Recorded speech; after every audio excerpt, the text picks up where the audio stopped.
In today's video, I'm going to teach you how to add text to a video in CapCut Desktop.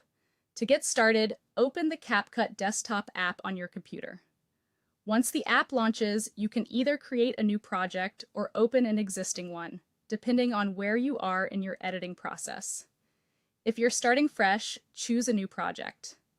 If you already have a video project ready, simply open it so you can continue editing.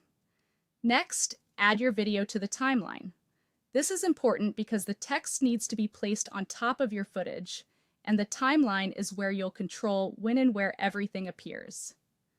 Once your video is visible in the timeline, you're ready to move on to the text tools. At the top toolbar, click on Text. Give the text panel a moment to load completely. Depending on your device, this may happen instantly or take a few seconds.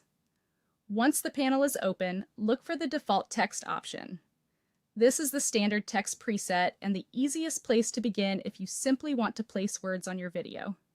On the default text card, click the plus icon.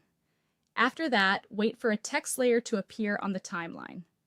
This new layer is what CapCut uses to display text on screen. When you see it, click the text layer directly in the timeline to select it. Now enter the text you want to display. This could be a title, caption, label, or any short message you want viewers to see. As you type, check the preview window to review how the text looks on your video.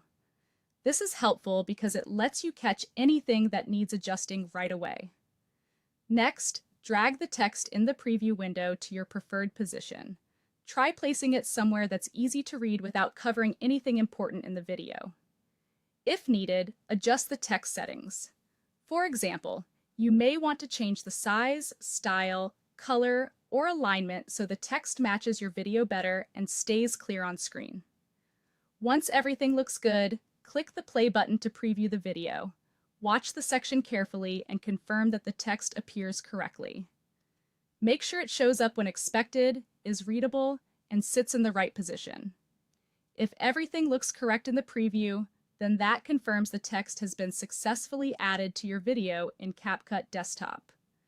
That's all it takes to place text into your project and start making your videos more informative and engaging.